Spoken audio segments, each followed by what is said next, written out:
Hey, what's going on, everybody? David Noe with Speakeasy HR, presented by Payroll Partners. We are back with a brand new episode, brand new guest, my friend from in Canada, one of the best, largest YouTube channels for HR, joins me today. Andrea Adams with the HR Hub. How are you today, Andrea?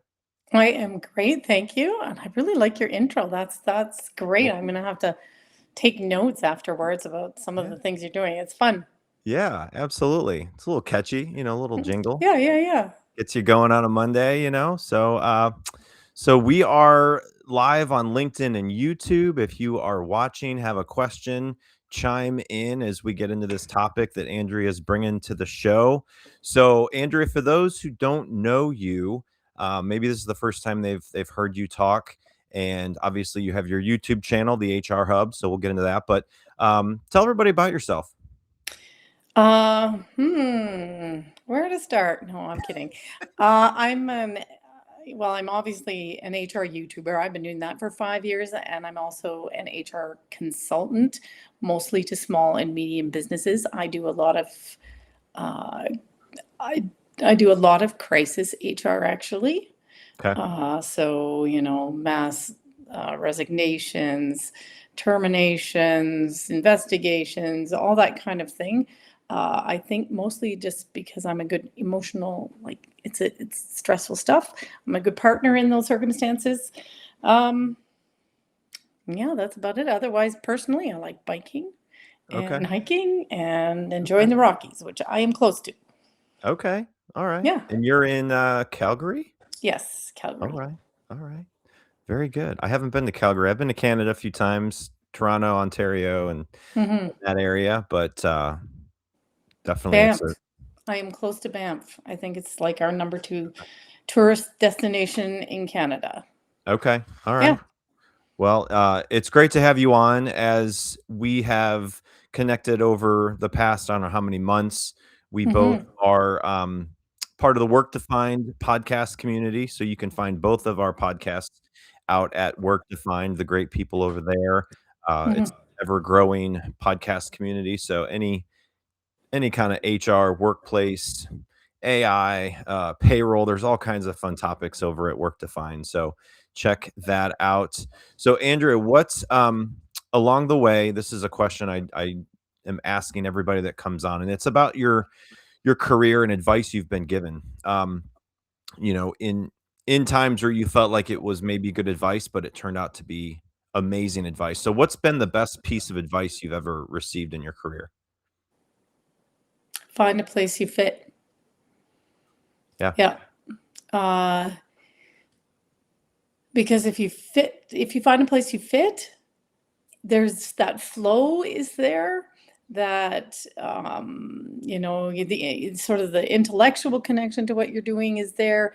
Things go easy and they go easier, and you can focus on adding that extra level of value. And when you don't fit, everything feels awkward, it's hard. I am also going to recognize that I learned that lesson the hard way, and a lot of us are going to learn that lesson the hard way. Yep, absolutely. You get one of Mhm. these. Yay. Pr Awesome, one of a kind Speakeasy HR mini air horn, so keep those coming, and yeah, great piece of advice there. I feel like as we get into this topic too, which is about navigating change fatigue in the workplace, when you fit well, you can probably navigate that change a little better, so we'll get into that. Hmm. Um, all right, rapid fire questions, and then we're gonna do the world famous envelope icebreaker game with you. Woohoo. I'm All looking right, forward to that rapid one. it's fun, I promise. Okay, Rapid good. fire, is change fatigue getting worse, or are we just talking about it more? When we talk rapid fire, how much time do I have? What's rapid? 5 seconds. Yes, it's getting worse. Okay. And there's evidence to say it is. Yes. What's the one sign, in your opinion, that a team doesn't have the foundation to absorb more change? If your engagement survey says that there's low trust in your organization, Yep. Trust or communication, which matters more when leading through constant change? trust, because if you don't have trust, the communication is not going to be received. Yep. Are leaders underestimating how burned out employees actually are right now? Well, I can't speak for every leader, but generally speaking, probably yes, because of some of the numbers are kind of shocking. Yeah. All right. Last one. One word. What do most organizations skip that makes change so hard? The foundation, Foundation. trust, Love it. like building trust, paying attention to connection, just the foundations. We spend too much time on change management and not on the things that are going to make that stuff land. That was more than 5 seconds. That's all Sorry. right. You still get one. You still Okay, get one. good. So, all right. So, world famous. I think it's world famous. I don't know. Everyone else can say probably If you, otherwise. But, this is a fun game. We're going to transition to this. Just think of a number 1 through 15 and give it to me in about 10 seconds after this here.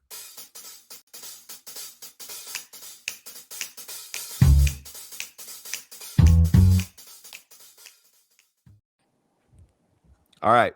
1 through 11. 15. 11. 11. I love it. Okay, she got number 11. Here we go. What is in the envelope? Drum roll. Okay. If you could swap jobs with any character from a TV show or movie for one day, who would it be and why? That one hurts me. I don't watch TV Movies? or move. No. No? So I'll just have to think back to. Oh God. I watched a dog movie with my daughter recently. Maybe I'd swap. The dog was a hero. I'd Oh, swap places with the dog. there you go. There you go. Doesn't have to be a person. That's great. I love that. Yeah. Well, good. Well, thanks for playing. I feel like I know you a little better. Everyone listening probably knows you a little better too. So grab a quick drink, just a few messages from our sponsor payroll partners, and then we're going to dive into it here with your Okay. topic on change and fatigue in the workplace. So hold on one second. Finding a new employee takes time and money. For one position on a single job board, you could easily spend a minimum of $5 to $10 a day advertising a job post. It's worth noting that the average time it takes to hire a new employee is 36 days. However, it can take longer than that. You could find yourself paying hundreds of dollars a month for a single job board. And if you're using multiple job boards for multiple positions, this could add up to thousands of dollars a month. There is a much simpler and more affordable way of finding the right candidate. At Payroll Partners, we offer an applicant tracking system to help manage your hiring process. Our ATS is customizable, allowing you to decide which days you want to run the job and when to close it so you don't break the bank. And this feature lets you e-blast your network, posting jobs on multiple boards at once, all managed in one location. Payroll Partners, elevating your payroll and HR experience. I can't hear you. Uh-oh, I'm on mute. Sorry. There we go. Much I don't know better. if it transitioned right or not. It's okay. Anyway, if you are in the business of payroll and HR for your organization and that's part of your focus, we have solutions that might be beyond what you have now. If you have bad service, bad experience, there's so many different technologies out there. We love to customize it. We love to make it easier on the company, no matter if you have 2 employees or 2,000. So look us up, look me up on LinkedIn, payrollpartners.net. Would love to work with you and your business. So, all right. Well, top shelf topic. Ooh, it needs to slow down. My goodness, why is it going so fast? It's like, there we go. Okay. I swear, this thing, I tell you what. All right. So, as the ticker says, top shelf topic that Andrea brought today, and you've been in HR for a few years, so you've just a few, Just a handful. just a handful, and so you've been doing this HR hub for 5+ years. You're working through change management for organizations in a lot of times things that they just don't know how to navigate through. And so when I talked to you and connected with you about coming on Speakeasy HR, I was trying to figure out exactly what you wanted to talk about, and I think your background and what you have done and what you've been exposed to, I think fits so well with this. So navigating change fatigue in the workplace, every company goes through change. It could be big or small, depending on the situation. Um, so what made you want to talk about this? What patterns are you seeing currently? Yeah, so it's sort of come to me like from two different angles. It's come to me from the YouTube channel, it's come to me from consulting, and they're kind of meeting in the middle. Yeah. So I have, like you said, I've been doing the channel for 5 years, and it is shocking the number of times these foundational things are coming up. Trust and connection. It's coming up over and over, and in odd places. It comes up with compensation. I've done, on mentoring, on burnout, on, I've done some directly on those topics as well. Yeah. Like, it's just coming up over and over. And honestly, like, are you seeing the same thing? Trust and connection coming up, like, Yeah. and we're living in this low trust world right now, and I hope it doesn't get worse. Well, I suppose it could. And yet it's just having trust, it just makes everything so much easier. Yep. So it's coming up on the channel, but it's also coming up as a consultant. Like, I had a client hired me to help them with a bunch of employee relations problems they were having. And it was overwhelming that, labor relations, trying to get unionized, angry employees, policy abuse. And the way they were trying to address it was by having a party every Friday afternoon. And that's not, you're ignoring these, underlying issues. You're not going to build trust by a party. And that's hardly the only one. When I think about all the clients, and I've had, let's say 50. And I think about all the clients I've had 2 or 3 where it really felt like trust was present with those clients. Mhm. And, but when it is, everything goes easier. And, and then you layer in on top, you know, the pace of change, and the ones that are going to succeed, I think, are the ones where there's trust, and connection factors in there too, but trust is just so Abs important. Yeah, definitely. Definitely. Hmm. I see that with companies we work with, and, you can get payroll anywhere. You can look up and just research and find payroll companies out there to do your payroll processing, but when it comes down to, do you trust that company? Same with employees. Do you trust the company you work for and the future of the company? And if not, you probably are going to lose those employees. So I definitely agree with you on that. Trust and connection is huge. So Hmm. um, so what are the pressures on organizations right now that make this different than all the change that has gone on before? Yeah, I think this is such a good question because, like, ever since I got out of university, we've been talking about the pace of change. I'm sure you're there with me. Like, and it's like, and the ever increasing pace of change, and it's a cliche, and it's just kind of like tiresome. But I do actually, and here I am, I find myself, I'm on the other side now. I'm talking about the pace of change, but it's coming at us from so many angles. Like, when I started working, it was like one major, technical implementation, over 2 years, and then you're done.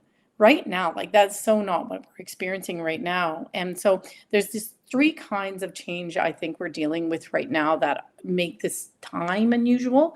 We've got um, we've got technical change, obviously, with AI, and then that is so profound when when we truly start thinking about it, because it's happening at the task level. It doesn't happen like, a systems implementation where, everybody has a different role within the system, but it's still the same system. And once you take the old one away, they have no choice but to comply, right?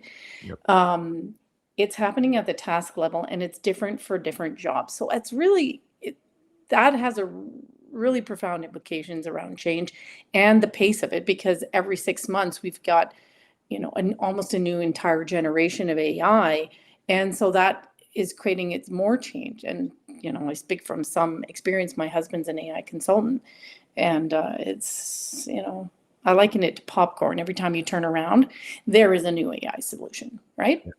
Yeah. So that's one. And then you've got the pace of cultural change. It's also, I think that's really unusual. The pace of cultural change is it's fueled by, I think, social media, which means the ideas can propagate really fast. And then you've got, it's also fueled by the polarization that's present. It's present in Canada, I think, maybe not to the same degree that I think it's present in the US, but it really influences. So, like, take, for example, DEI. That's a pretty polarized topic where there's some people for it, there's some people against it. And so it came in like a tidal wave, and we all got on board and we changed our systems and we did all the stuff. And, in many cases, me included, we really bought in and we believe in the ideas of it. But then all of a sudden we're being asked to remove it. And that's an emotional shift for so many people. For a lot of people I know, that there is almost a level of grief attached to that because they had so bought into the ideas. And but we're being asked to take it out even faster in some cases than it went in. And that's just an example of the kind of cultural change. There's others too. You can think about ESG, maybe even the focus on climate change. I suspect climate change might come back. But, so there's lots of cultural change. And then on top of that, right now we're experiencing a lot of economic change. Economic systems seem to be changing, creating uncertainty. Yeah. And that creates the need for organizations to respond quickly. And so we've got all of this change and employees having to absorb it, having to buy in, having to make it happen. That's hard. Yeah. That is just, that's hard. And that all of that coming together at once and getting faster, I think that is what makes the current situation different than it probably has been in the past. Yeah. So how much of the change fatigue we are seeing is related to trust? And that was one thing that you brought up before. Uh, I think a lot. I think a lot. Do I have data to support this? I don't know, maybe not. But think about yourself. Like, if you're in a situation where you trust the people that are making decisions, you're not going to be as anxious. You're not going to be worried. You're going to be less stressed. Right. Yes, there's change, but if you trust the people making the decisions, it's going to feel better. And the level of emotional effort that you're putting in or wasting because you're so worried it's going to be lower. Yeah. And change fatigue is I think all about that emotional experience of change.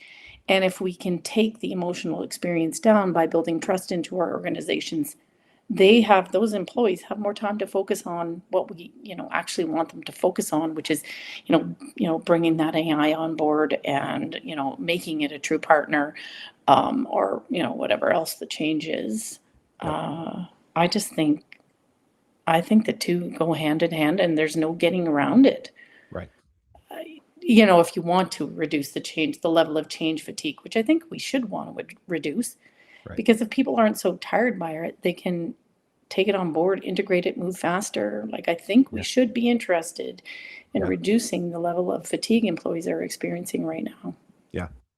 So what does trust in a real organization look like in your experience? And I say that with new hires coming in, but also your current workforce and how you can really keep that momentum going so that it's easier when there's change happening. So how does trust in a real organization look like? Have you worked in an organization with lots of trust? That's putting you on the spot, isn't it? Okay, never mind. So I said I haven't consulted to too many organizations where there was a lot of trust present. But in the ones it wasn't that they didn't have conflict. And that they didn't have difficult stuff. It's that the tenor of it was just like, ooh, down, um, instead of, a change announcement causing, you think about the change curve, right? You go up and there's the questions and the anxiety, and then you come down and you have got the adoption. It's like that, in organizations without much trust, the change curve is really high, but in organizations with more trust, it's lower. Yeah. It just, people are still anxious, they still worry, but it's just not the same degree. Everything is just taken down a huge notch. Um, and in the organizations where I have seen it happen, leaders were genuinely interested in what their employees thought. There's a genuine sense of transparency.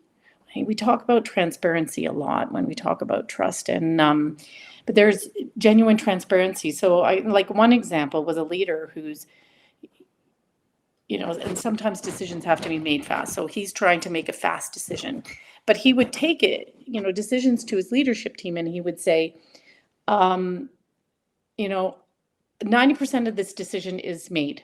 Help me with that last 10%. This is what I'm thinking. This is where I'm at. This is the part you get to shape. What do you think? So that was one approach I saw that worked.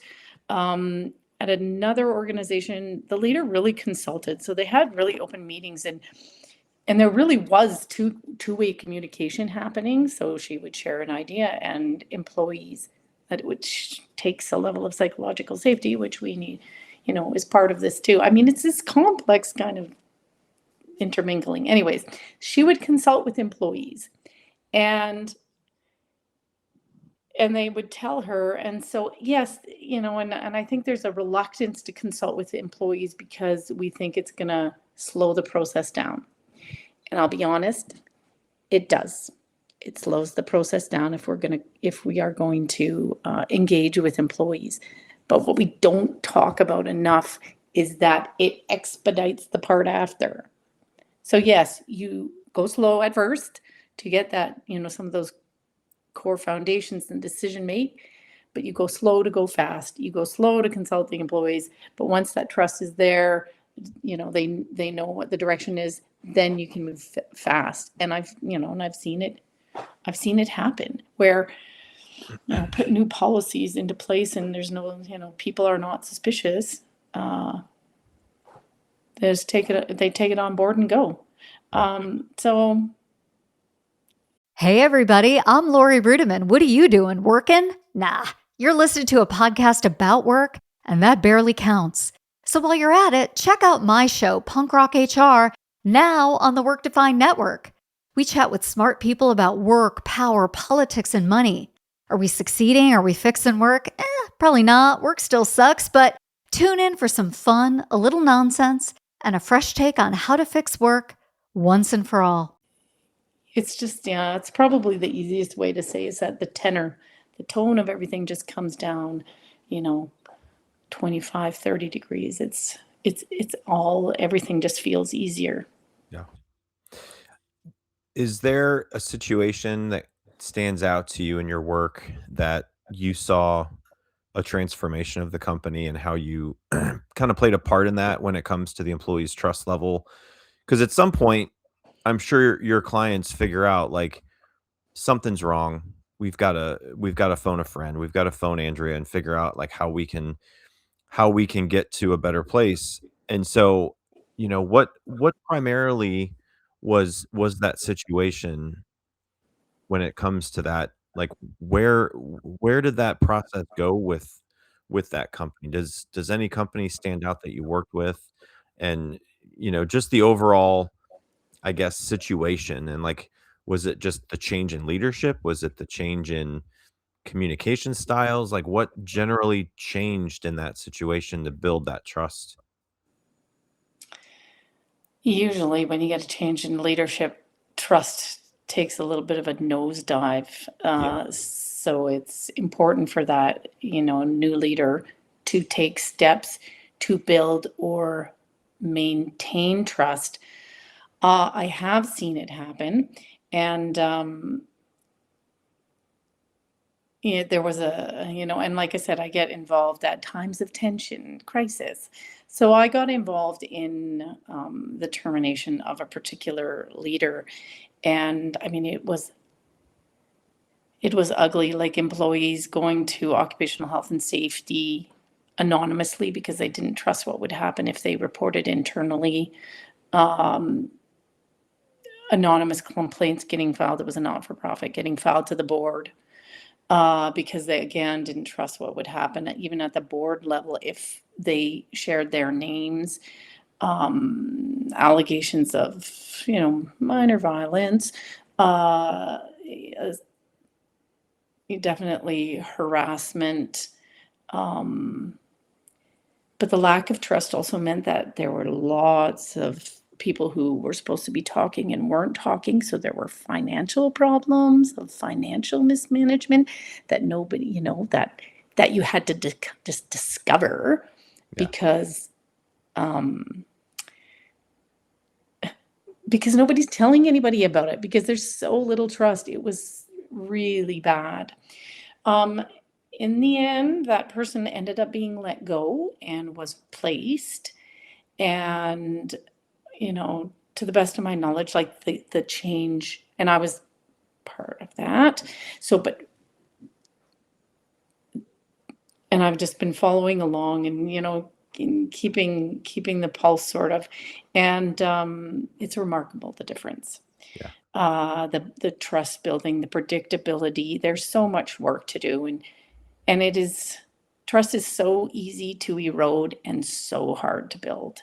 Right. And so this new leader, she's got her work cut out for her for sure, but she's doing a great job and it's really coming along. So I'm,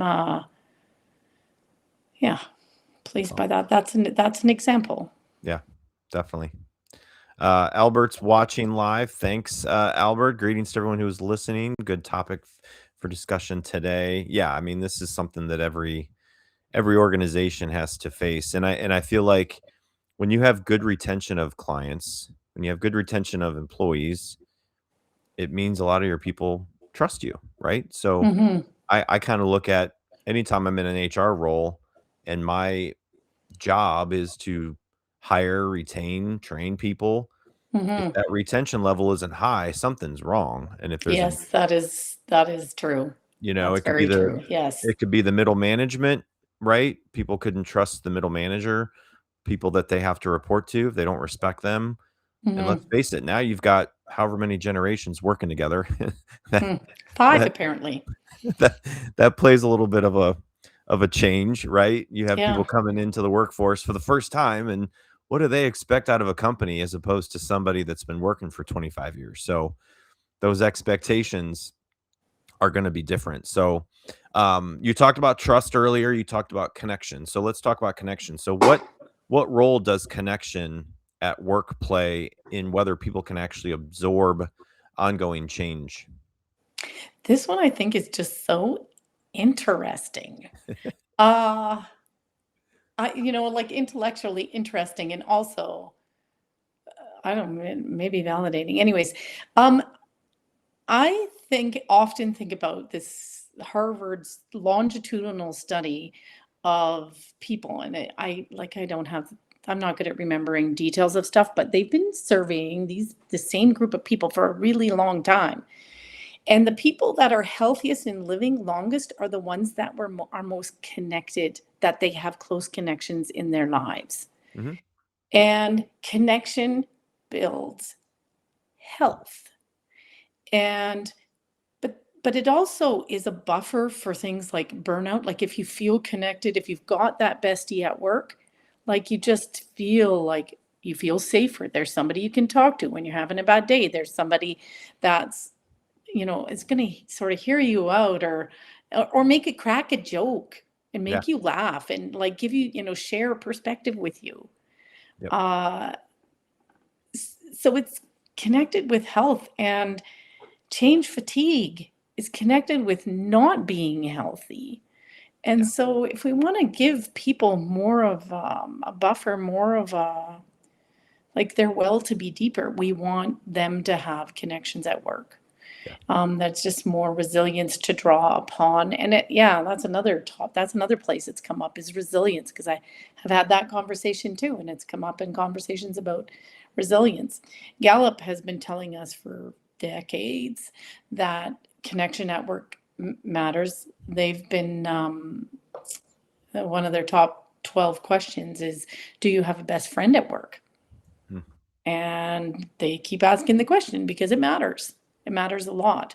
If people are not engaged, no, sorry, if they don't have a connection at work, their chances of being engaged is only 1 in 12. So it's just, I think it's the secret sauce that we just need to build more connection. It would go such a long way to solving so many problems too. If we did, I talk about polarization. If we could just help people be connected and see that everybody has something to contribute and a valid point of view, it would just go such a long way. I think connection is, amazing. Yeah, definitely. We are live on LinkedIn and YouTube. If you have questions watching live, throw them in the chat. Would love to hear from you. We have a few more here with Andrea Adams. She's the owner and senior HR consultant for the HR Hub. You can check more out at the hrhub.ca or her YouTube channel, which is amazing. I've been catching some of that, and it's awesome. Appreciate all you're doing on YouTube. So, okay, so what does a workplace that's coping well with compounding change look like? Well, it sort of goes along with all I've been saying. They've done this fundamental work. They are doing the things that it takes to build and maintain trust. Interestingly, though, they are also helping their employees form connections. And before we all give up and say, well, it's an employee's job to build connections. Okay, yes, that is true. We can't force it on them, but there is actually lots of science out there that, we could help them do it. Yep. We could make those opportunities for them to build connections. And they're not even that expensive. There's, I talked to Ryan Jenkins. I'm not going to take credit for any of this on the channel this winter. And he has a tool that based on dating. And so people go in and they, fill out the survey and then they get matched and they're using dating research. Of course, we don't want that kind of, I don't want to encourage that kind of thing. I know obviously it happens, but oh my God, it also the drama. Anyways, but friendships, we can encourage friendships. We know how to encourage dating. Why not encourage friendships? So there's that. We could just build a nicer lunchroom. Yep. Like something that's more inviting. There are just lots of really inexpensive things we can do that help our employees build connection. So they've got that one person. Yeah. I talked to somebody else who's got a tool for conversation, for creating conversation amongst teams. So it's got lots of benefits, team performance, collaboration, but it also is going to build trust, and it's also going to build more connection. There's so much we can do that is not expensive, and that potentially has a lot of value to the organization. In terms of all of these things, these qualities we want in our organization. So, but that doesn't really answer your question of what is an organization dealing with compounding change? What do they look like? Happier people, less drama, less contempt. That's one of my favorites because there's so much contempt and cynicism. So less contempt and cynicism in our organization. Forgiveness. It's all kind of like your basic sort of chicken noodle soup kind of stuff. But isn't that where we want to be?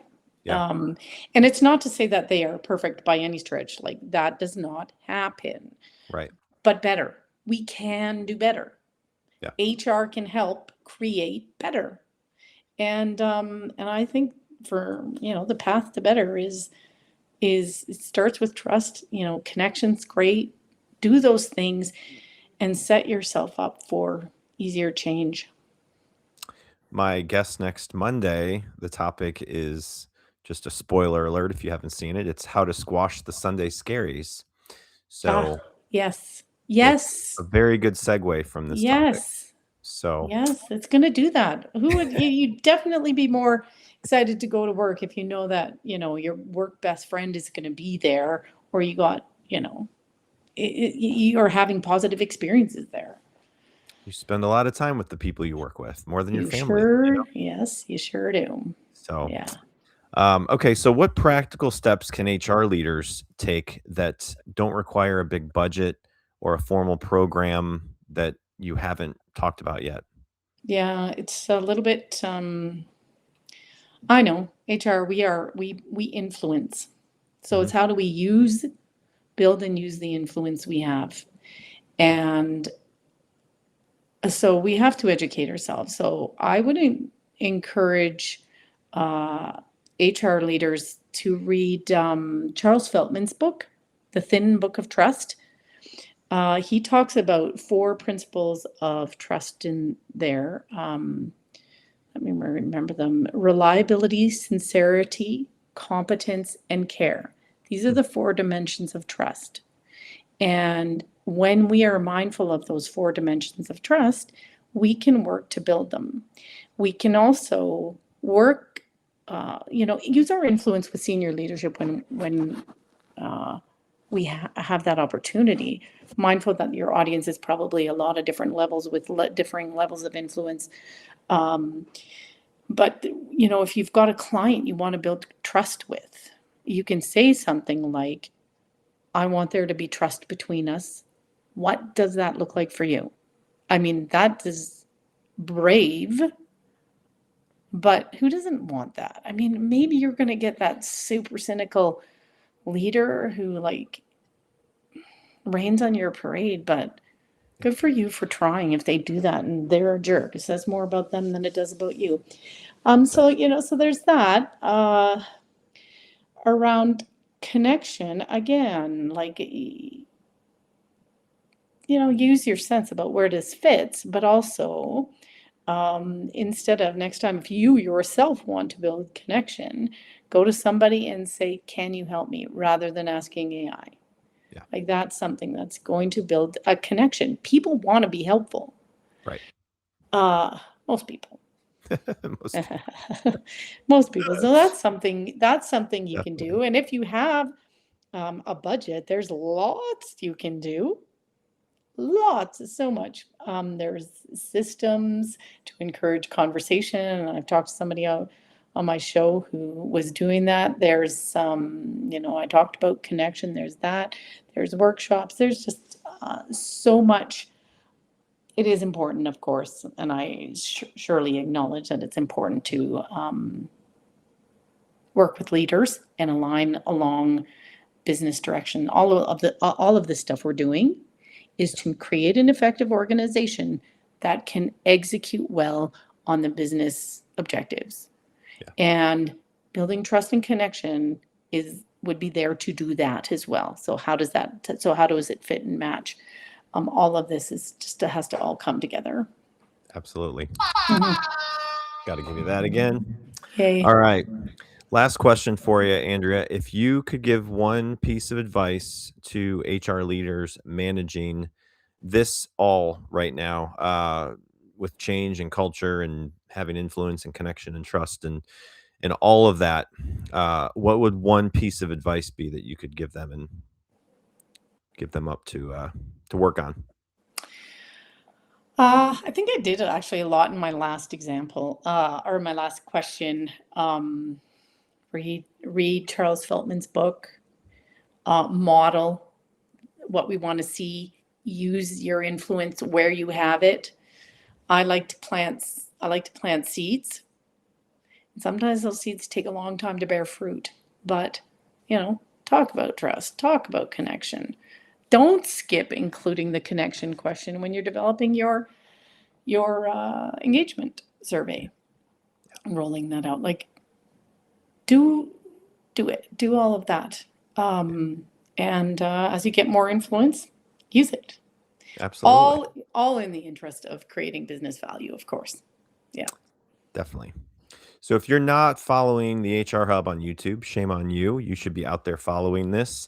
She has amazing content out there beyond the HR Hub podcast, which you can find on workdefine.com and obviously her website, the hrhub.ca. So definitely go out there, check out her work. And again, if there's something that she offers to businesses that fit what you're looking to get some help with, look her up and connect with her. So, Andrea, this has been awesome. I really appreciate you coming on Speakeasy HR. I've been looking forward to this topic and connecting with you, and so hopefully we'll connect again soon. But Yeah. appreciate all the insight and sharing that you did today. I hope everyone learned a little bit like me. I'm going to go back and definitely rewatch and learn more and check out that book that you had mentioned for sure. So appreciate your time today. Okay. Well, thank you, David. Thank you for having me on. Appreciate that. Absolutely. Everyone have a great rest of your Monday. And again, check out the next upcoming episodes. Got a lot of episodes planned out through the year. So it's going to get hot this summer, but we're going to have some really hot takes and hot topics to bring you. So thanks, everybody. Have a great day. Talk to you later. Bye-bye.